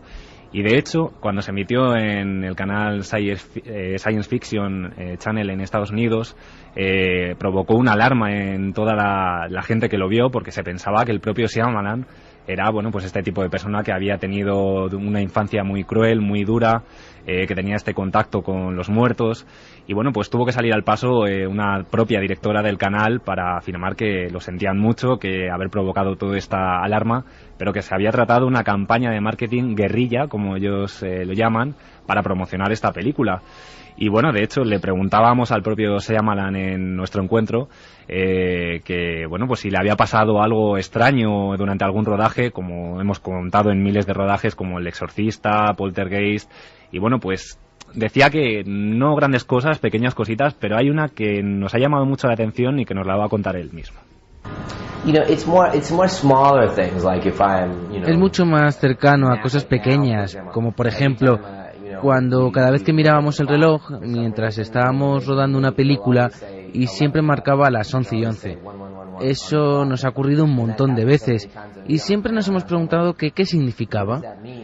Y uno de los actores nos comentó que numéricamente quiere decir que tú vas por el buen camino, que vas a hacer lo correcto. Y después de que me lo dijera, tuvimos una reunión y pregunté por la hora. Miramos al reloj y marcaba de nuevo las 11:11, y eso nos ocurrió un montón de veces. Además de cosas extrañas de este tipo, sucesos pequeños. Personaje intrigante, pero confirmamos, porque mucha gente no lo sabe, es el poder de los falsos documentales y de Internet. No entiendo muy bien por qué se hacen estas campañas y luego tienen que salir alguien al paso. Pues no hagas la campaña así. Digo yo, vamos, no lo sé. Pero que es un falso documental y que todo lo que se contó de Shyamalan, casi como retrato del niño de sexto sentido, es mentira. Es todo mentira. Sí que es cierto que, por ejemplo, hay ciertos elementos que se ven en todas sus películas, que, por ejemplo, la ciudad de Filadelfia ha utilizado en casi todas sus películas para rodarlas, en Filadelfia, que fue la zona donde se crió. Hay otros elementos, pues esas referencias a Hitchcock, pero ni lo del contacto con este niño Henry que él tenía, ni el evento que tuvo lugar en ese pantano, tampoco fue cierto, porque de hecho se monta una ficción, digamos, dentro del documental muy interesante, del propio director que va a investigar al propio pueblo, a la zona, a la hemeroteca, se enseñan noticias referentes a brujería, a eventos que tuvieron lugar en ese pantano, pero lo cierto es que nada de ese documental es cierto. ¿Nos parece? Yo no sé si luego la gente, el público, nuestros amigos oyentes se sienten un poco engañados, ¿no? Porque hacen un documental, no cuentan nada, se difunde en diferentes países, se generan un mito y luego resulta que es mentira, y luego tiene que salir la responsable del canal Sci-Fi diciendo que no, que yo no lo entiendo muy bien. ¿Este marketing realmente es productivo? Pues no lo sé, pero desde luego es un género en sí mismo. Hace unas semanas hablábamos de Alternativa 3, es decir, tampoco es algo novedoso. Pero incluso es que ese tipo de cosas se vienen haciendo durante mucho tiempo y a veces con consecuencias mucho más terribles. Estoy recordando que no recuerdo si fue en el 98 o en el 2000, la propia BBC hace un programa especial, hace una gracia estilo Orson Welles, que se llama Ghostwatch. Y básicamente el argumento que en ningún momento se especifica que sea de ficción, hasta que empieza a haber reacciones de histeria, y de hecho hubo gente que tuvo que recibir tratamiento psicológico porque fue un shock muy fuerte. Tú imagínate que en un programa estilo España Directo, un programa de reportajes, pues hacen la gracia, no, pues en esta casa que hay en Norfolk pues se ve un fantasma. Y empieza una reportera a hacer la entrevista y se empieza a desencadenar una pequeña actividad poltergeist, lo que empezó ya con unos raps, o sea, desde luego se documentaron bien y pues van rascando un poco en la historia y descubren que la casa habría sido la residencia de un antiguo asesino de niños. Entonces hay diferentes conexiones a lo largo del programa, y a lo largo de esas conexiones la actividad poltergeist va en aumento.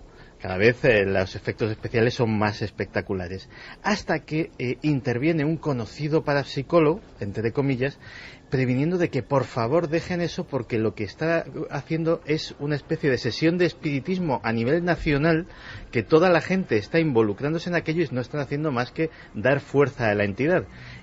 el golpe final es cuando el susto con el que se acaba el documental y el que hizo ya gritar a muchos británicos y llamar indignados después a la BBC, fue cuando finalmente el presentador del programa termina poseído por la entidad.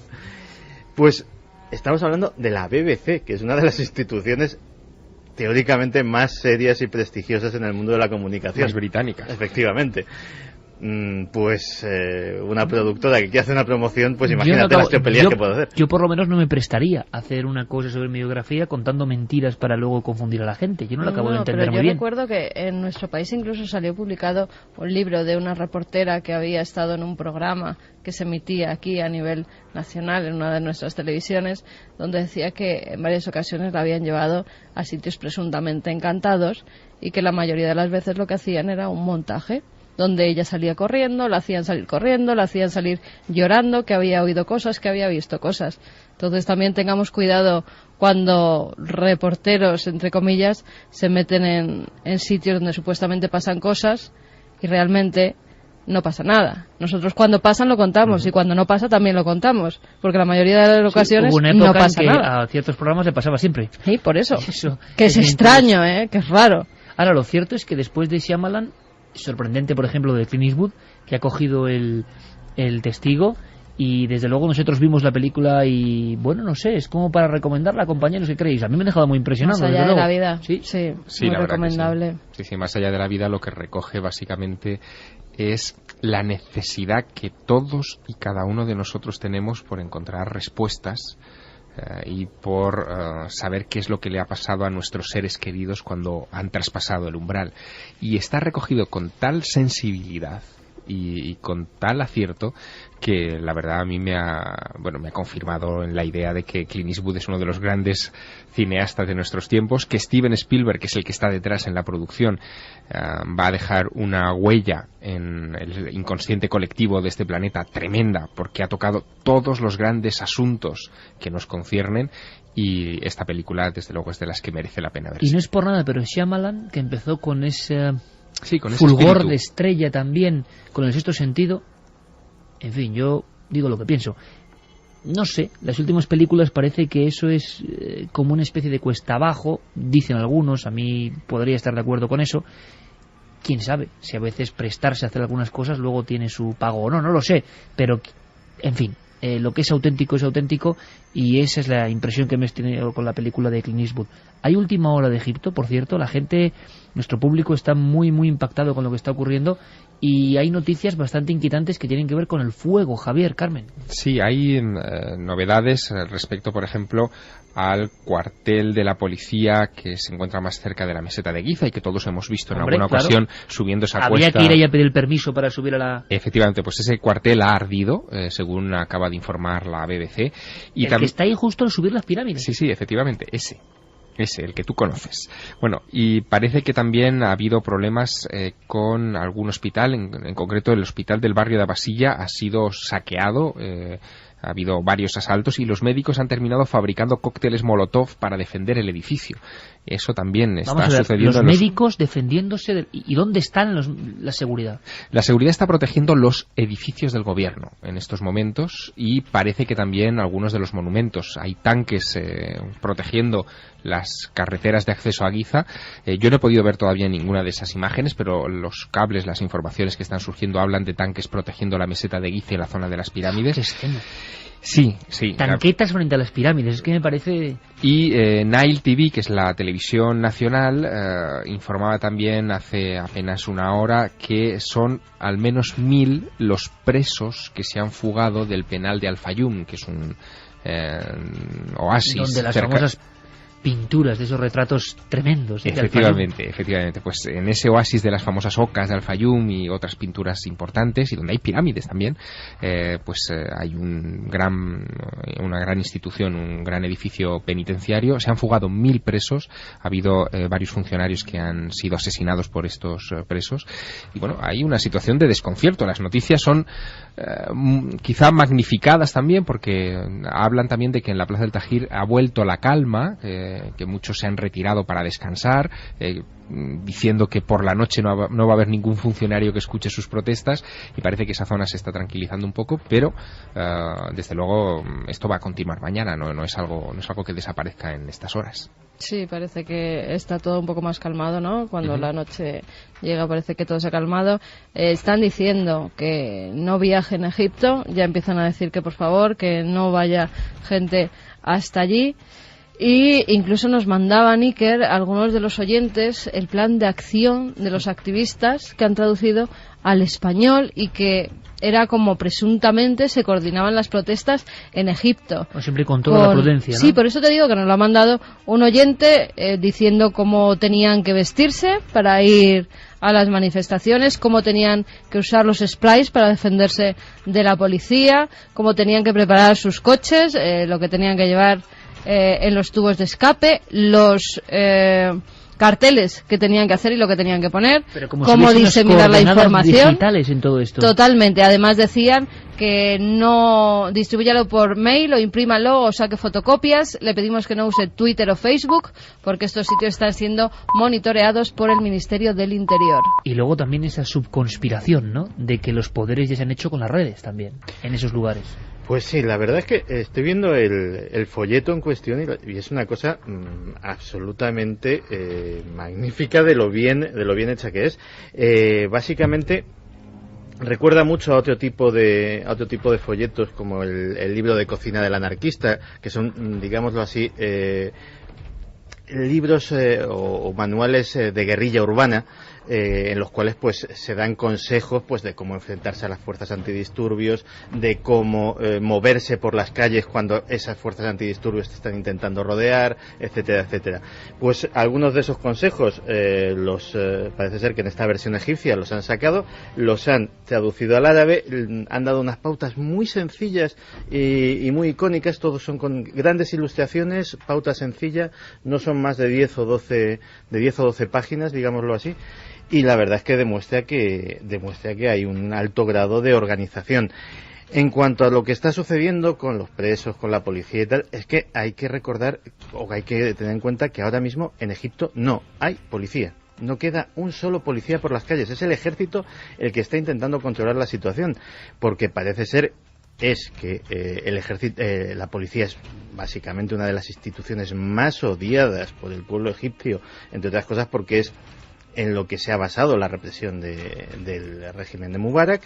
En cambio, el ejército es una institución muy valorada, es una institución prestigiosa, con lo cual tampoco hay tanto roce.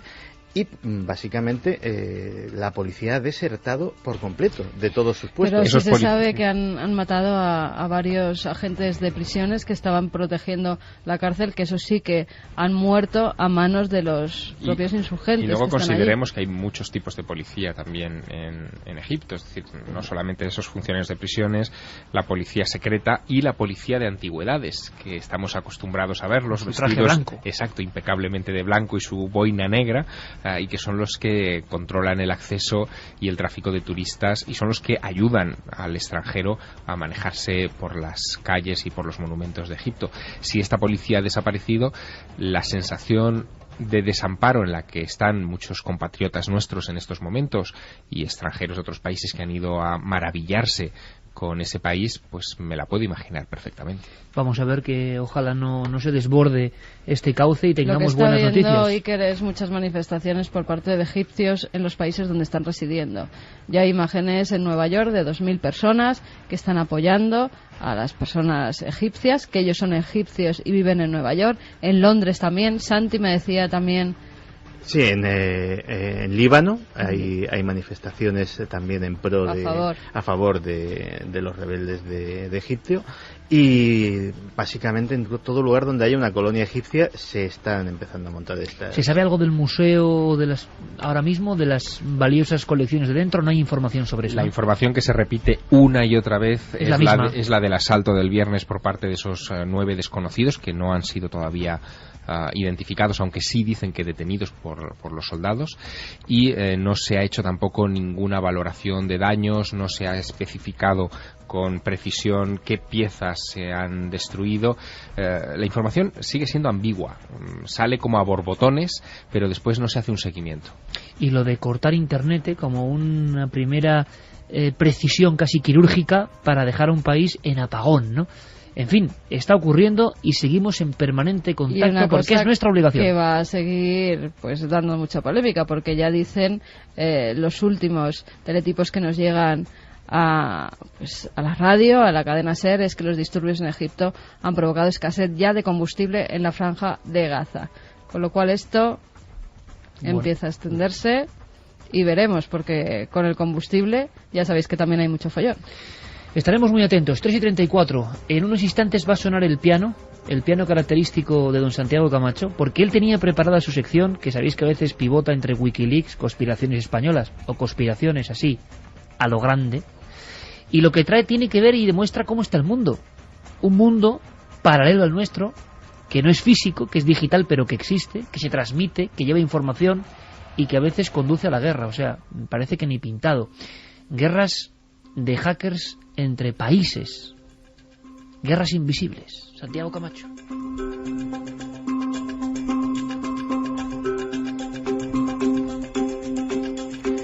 Pues sí, parece mentira que precisamente esta noche, donde casi estamos asistiendo en directo a cómo está cambiando de alguna manera, de gran manera, el mundo, pues hablemos de que las guerras tampoco son ya lo que eran. A día de hoy hemos visto cómo Internet ha sido importante para montar estas revueltas, pero es que la informática, la red, se han convertido en lugares estratégicos, no reales, no como el canal de Suez o como el estrecho de Gibraltar o esos puntos estratégicos vitales que conocíamos hasta ahora en la geopolítica, sino un lugar que no está en el espacio pero que sigue siendo igualmente estratégico.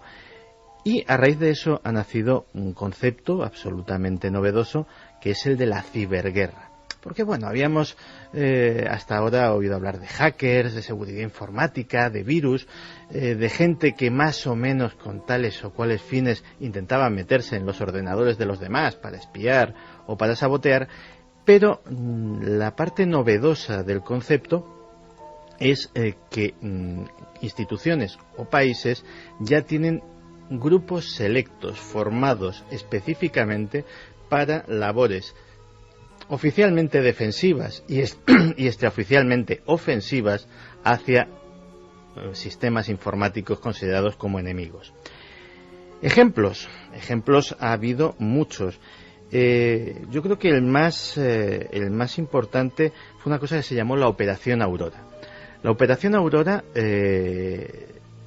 resulta que desde un servidor en China, y probablemente es la tesis que todavía hoy sigue siendo la que más peso tiene, probablemente propiedad del gobierno chino, se dirige un ataque informático contra Google y otras 34 empresas de todo tipo del mundo, con servidores que tienen información de clientes, de datos de cuentas bancarias, de datos de todo tipo, que podían en un momento dado ser útiles a un tercero.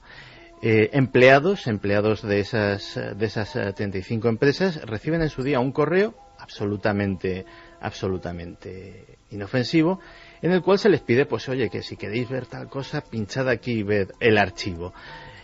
Eso automáticamente dio paso a la entrada de un troyano, de un virus extremadamente sofisticado para lo que se conocía en aquel momento, que se introduce en ese sistema informático y sacó en dirección a ese misterioso servidor en China, porque todavía hoy nadie sabe quién ha sido el beneficiario de esos datos sacados de la Operación Aurora, hace que toda la información relevante de esos grandes servidores, de esos grandes centros de datos, vaya hacia allá.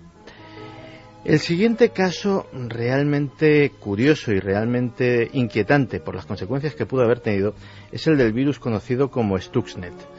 Stuxnet fue diseñado para atacar instalaciones industriales. Es el primer virus que se diseña con este fin. Es decir, no se trata de bloquear sistemas informáticos al uso, sino de meterse en cosas como una central hidroeléctrica, como una central nuclear, como una gran planta de fabricación controlada por robots, etcétera, etcétera, y alterar todas las funciones de tal manera que esa enorme y sofisticada maquinaria que son ese tipo de instalaciones se rompa. Claro, eso, imagínate lo que pudo ser en el primer sitio que se detectó, que fue en las instalaciones de enriquecimiento de uranio de Irán. Dicen los expertos que las consecuencias de haber salido las cosas de otra forma podrían haber sido muy parecidas a las de Chernóbil. Es decir, aquella instalación podía literalmente haber estallado, haber diseminado su carga de uranio por kilómetros a la redonda y tendríamos otro Chernóbil, otra zona de exclusión, otra nube radioactiva dando vueltas al mundo. Lo realmente relevante es que en aquel momento, en esos foros que dices tú, que yo visito tanto, la primera versión fue que aquello había sido un virus diseñado en conjunto por los gobiernos de Estados Unidos e Israel. Automáticamente las zonas más académicas de ese mundo de la inteligencia y de la conspiración dijeron que actualmente pues eso era imposible, que eso era una pura conspiranoia, etcétera, etcétera. Hasta que hace unos días, creo que lo comenté además por encima la semana pasada, la agencia France Press da una noticia en la cual se dice que efectivamente hay una confirmación oficial de que el virus Stuxnet fue creado en colaboración por los Estados Unidos e Israel y probado en las instalaciones nucleares de Dimona.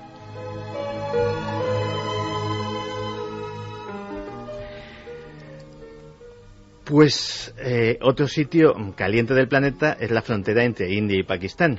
Pues la India, en este caso, se le ha tomado la delantera a Pakistán y pues hizo en su día un ataque masivo contra 36 páginas web de instituciones gubernamentales del gobierno pakistaní.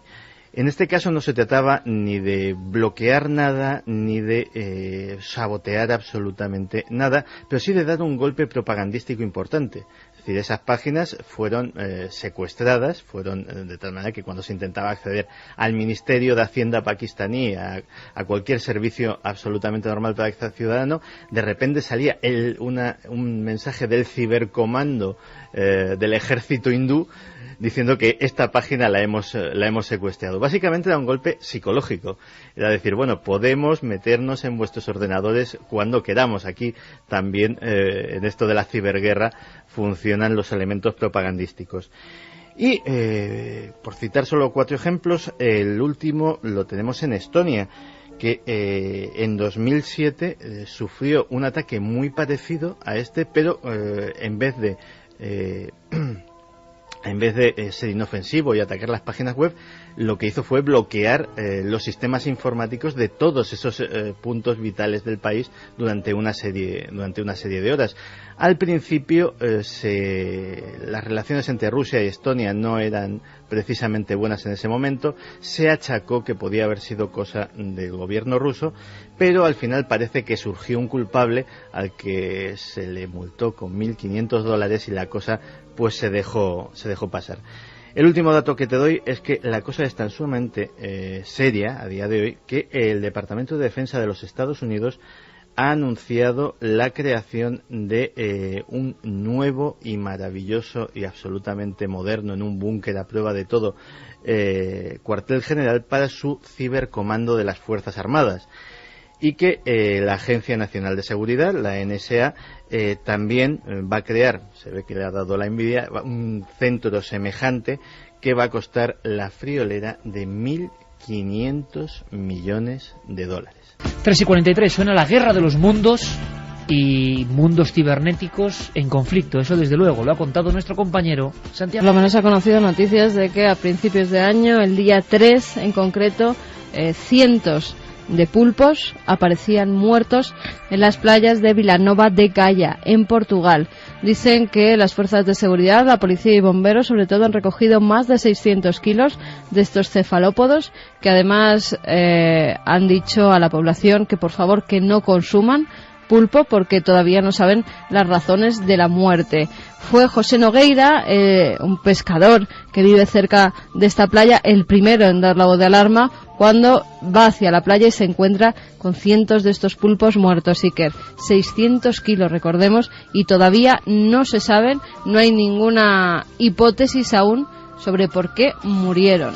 Están investigando, dice que después de hacer la autopsia, que dirán la causa, pero por el momento no se sabe nada. Sobre todos los casos clásicos que dimos, yo no sé si en el mundo también de la conspiración se sigue argumentando algo que está ocurriendo, pero las informaciones, las respuestas, las autopsias, los datos, que yo sepa, no han llegado, no se han hecho públicos en ninguno de los casos prácticamente. Pues no, la verdad es que no. Y mira, me gustaría hacer un llamamiento a nuestros oyentes, en este caso de Oviedo, porque me ha llegado a través de una buena amiga la información de que durante la semana pasada en Oviedo, concretamente, palomas y gaviotas, que gaviotas se han ido extendiendo hacia allá, han tenido comportamiento extraño, golpeándose contra ventanas y toldos de las tiendas sin motivo aparente, cayendo inconscientes a raíz de esos golpes.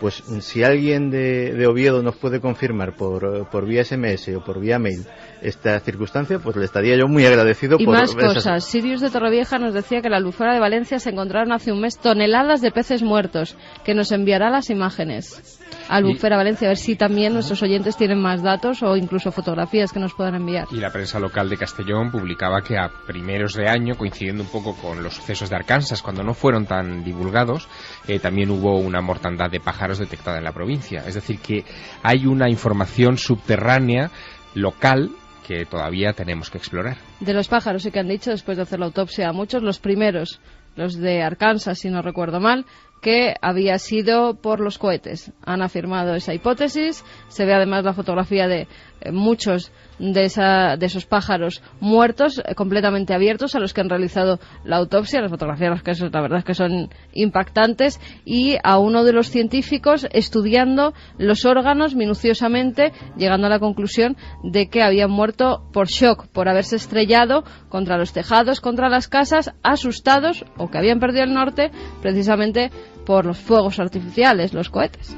Claro, vosotros, amigos, amigas, ¿os lo creéis? ¿Sí o no? Sois libres de hacerlo.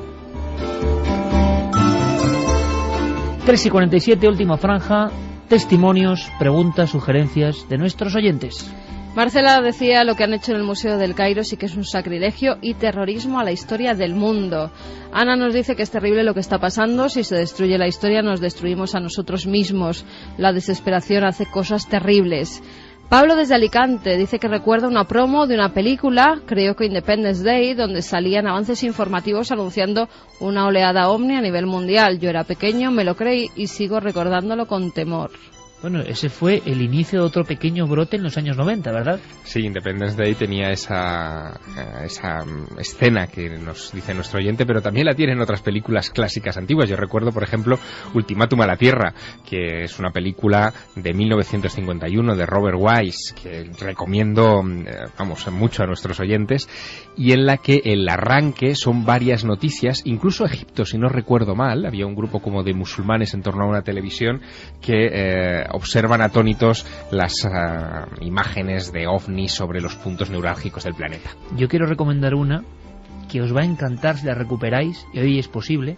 Quiero agradecer a un oyente de Milenio 3 que nos ha enviado una serie de enlaces al mítico programa Miedo de Radio Nacional de España en su día, Miedo, con el gran José María del Río, la voz de Carl Sagan. Se llama Ángel Rubio, para que le des las gracias personalmente. Ángel Rubio, un gran abrazo, porque eso es una joya. Y fíjate qué bucle más curioso. Yo me empeñé, pero de forma extraordinaria, en que José María del Río formase parte de las voces de Cuarto Milenio, y lo hemos conseguido. Ha habido ya unas cuantas muestras de esa voz absolutamente maravillosa. Pues él recreaba los relatos de Miedo. Y en esa órbita, muy desconocido, un episodio de Historias para no dormir, Chicho Ibáñez Serrador, con una entradilla absolutamente prodigiosa. Es él en una especie de callejón de atrezo oscuro, barrios bajos fondos, y acaba la entradilla con él está, genio, con un ladrillo en la mano, y está subiéndolo y bajándolo como quien sostiene una manzana newtoniana o algo así, y coge y hace ¡pam! Y rompe el espejo, un gran espejo de una tienda, y salta una alarma. Año 67, 68. El capítulo se llama La Alarma. ¿Y sabes lo que es? Es la historia de cómo en Madrid y en Barcelona empiezan a llegar los extraterrestres infiltrados, vestidos como personas. La primera escena es el informativo y las personas en una tasca como maloliente, oscura, con el diario Pueblo en las manos y diciendo: los extraterrestres ya están aquí, han sido vistos hasta en Soria.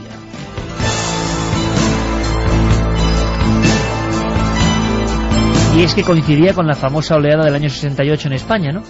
Te lo recomiendo, Javier, a ti también, Santi. Sí. La Alarma, historias para no dormir, un genio, Chicho Ibáñez Serrador. No todo va a ser estadounidense, ¿no?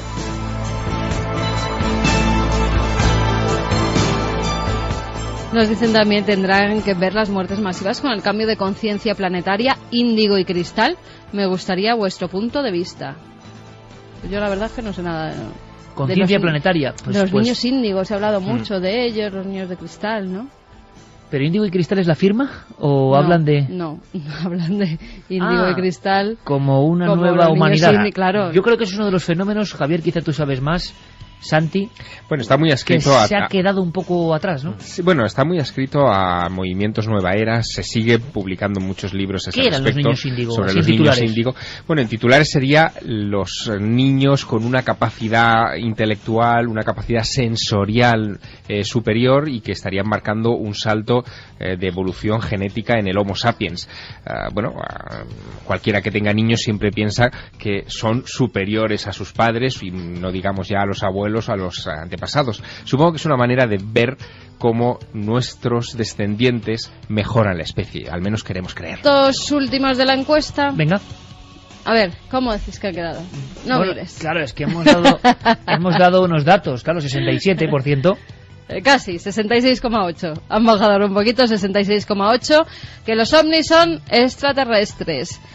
Los prototipos secretos 26,9 y los fenómenos naturales 6,2. Algunos dirán que esta encuesta está polarizada porque sois milenarios, sois oyentes de este programa, pero si lo extendemos a la gente que no escucha este programa y que, en fin, prefiere el fútbol a los misterios, ¿no te crees tú que va a haber muchas más diferencias? Pero el 68% es mucho más alto, yo creo, que los últimos sondeos años 80-90 del fenómeno OVNI en España, ¿no? Quizás se está reactivando el enfoque del tema en los medios de comunicación, el enfoque serio o el enfoque informativo que se había ido perdiendo.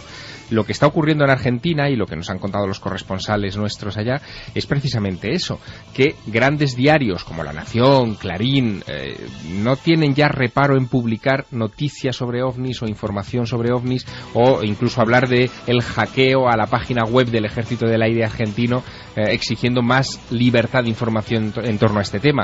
Y eso, esperemos, terminará llegando también aquí. A ver si les copiamos. Margarita, que nos dice: aquí vuestro programa empieza a las 5 de la tarde, pero igualmente lo tengo que escuchar a oscuras. ¿Dónde? Un saludo a todos desde Canadá, de una manchega aficionada a los misterios. Qué buen lugar, esos bosques inmensos llenos de misterios del Canadá. Puente Rebollo nos dice: este marketing se usaba más para que la gente fuera directamente al videoclub a alquilar la película. Ahora está en desuso. Matilde, que decía: hola amigos, os escribo solo para deciros que viendo las imágenes del Cairo, sus calles y su museo, se ha roto parte de mi corazón. Tuve la suerte de poder viajar allí cuando me casé en mi luna de miel y fue el viaje de mi vida, ver esa ciudad llena de vida y misterios. Hoy viendo que todo eso que yo conocí me he quedado de piedra, nunca pensé que tendría que ver esas imágenes, ver los sitios por los que pasé y fui en coche. Se me llenaron los ojos de lágrimas. Lo que más recuerdo del museo era una pequeña momia de bebés y fetos que estaban escondidas en una esquinita del museo. Y hoy las buscaba para ver si todavía estaban allí, porque esas pequeñas momias fue lo que más me impresionó y más recuerdo, incluso por encima de la máscara de Tutankamón. Claro, y sí, cada uno en Egipto tiene su propia escena, y no tiene por qué ser la que le gusta a todo el mundo o la que es portada de todos los libros. Simón nos decía: mucho cuidado estáis dando, por cierto, lo que aparece en un documental, que es un falso documental. Lo hicieron como parte de la promoción de la película del Bosque. Y luego decía: ay, menos mal Que habéis dicho que es un falso documental. Pero están ahí atentos, por si acaso metemos la pata. Chris nos decía, el comunicarse con el otro lado tiene que ser toda una experiencia, el sexto sentido, y los otros son excelentes. Y Amenábar no tendrá también estas sensaciones. Besos y saludos a todo el equipo. Bueno, Amenábar es un tipo, por lo poco que le hemos podido conocer, yo creo que muy especial, muy enterado del mundo de los misterios, muy conocedor de ellos. Solo así surgen esas películas, con, digamos, pasión desde dentro. Vanessa nos decía, espeluznante el sexto sentido, con solo escucharlo me pone la piel de gallina, como también los otros, o El orfanato. Paco decía, creo que una de las causas de no decir qué piezas robaron o rompieron exactamente es para no abrir más aún el mercado negro. Juanra desde Valencia, me contó un vecino de Turis cómo se enfrentó a 2 humanoides, bastón en mano, Turis, y que luego salieron volando. He visto el lugar. De repente... O sea, esto es tan bizarro como lo de Italia. Pero es que Javier ha tenido como una especie de éxtasis. Los dos monjes atravesando los naranjos hacia un objeto aterrizado en medio. Año 68, ¿no? Sí, no recuerdo bien el año, pero sí, por ahí, estamos hablando de esa época. Esa foto de mítica de Ballester Olmos, un investigador, sí, señor, con su chaleco y revisando ese caso. Bueno, sí, pues si Juanra nos puede mandar un mail y contarnos en qué zona de Turis ocurrió ese encuentro, cómo se llama su vecino, qué es lo que vio, pero eso, 2 humanoides y su amigo, que bastón en mano se enfrenta a ellos.